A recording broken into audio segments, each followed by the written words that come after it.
world is so fast. We think each of our mobiles will be our peers. No way. Yeah. Peers are those who will be able to sit with you and put you the context in which you'll have to search for what is missing in you. Those kind of interactions are now becoming very few and far between. That's a second. And a third, it is true you quoted the ITIs. ITIs unfortunately are with the state governments. Many state governments in the last 30, 40 years have stopped investing in them. Why do you need to invest in them? Upgrade the tools. Bring in newer tools with which you'll train the young person. And not just in the same repeated skills. There are newer areas in which we want people to come. Take the example of today, the expansion in renewable energy, particularly solar. Who are the young people who are laying the panels, who are setting the panels to a certain angle facing the sun? Who are those people? They're not high-end skilled workers. Where did they acquire? And today, to meet the ever-growing demand of solar energy, you have people who are servicing it, you have people who understand how the film has to be, maintained, cleaned, and how it has got to be placed and so on. So that sector has found itself having to adjust very quickly to changing requirements. Similarly, for other sectors too, we need both the state and the central government together with private sector, joining hands to say, I need good trained workforce or else I'm not going to be able to fill the gap. That's what happened during the COVID.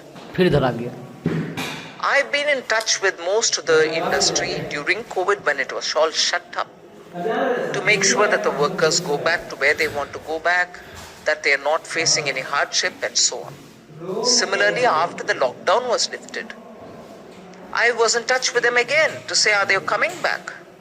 You would be surprised to hear that many of them who booked the air tickets and got these workers earlier through some middle person were told, no, sorry, we are not coming back.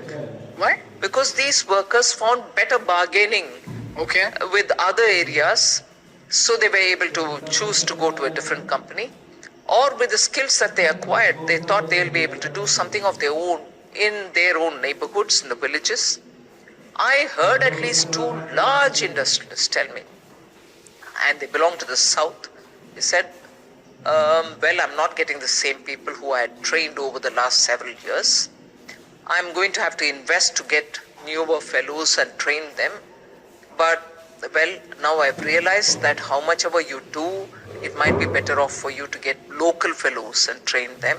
So many of the southern districts of Tamil Nadu also which face labor-related problems because they don't have enough opportunities, were picked up and they were trained. And even they had a different level of satisfaction because now they're very closer to home, they're willing to work. So such a reset in the labor market is happening post-COVID. So ma'am, you're saying that the center and the state need to again coordinate on this and make sure that there's an industry academic connect such that the demand and supply both are matched, right? And the one question that I had, and which had worked initially very well, and probably continues to work in the domain of startups, where we brought in these startups to join hands with the hubs which were set up in IIT-like places, Indian Institute of Sciences-like places. People came there, sat with them, and they helped them to understand where the problem is and where the solutions have got to come. And it has become a big catalytic center, these hubs. Ma'am, the one question that I had, and this is purely out of curiosity, is that why don't we just put a restriction on the number of engineering colleges that are opening up? Because ma'am, to be honest, in Pune, there are colleges that are being set up merely for the sake of making money. And the professors are incompetent. They are just great with marketing.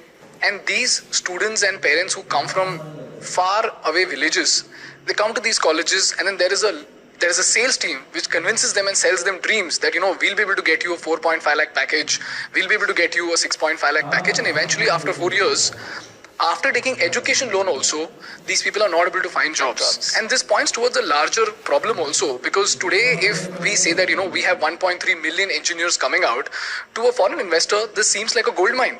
Because if 1.3 million engineers are coming out every year, that is great. Plus our labor costs are low. But when that person comes over here and actually sees the quality of our engineers, and he sees that most of our engineers are not engineers at all, that number one,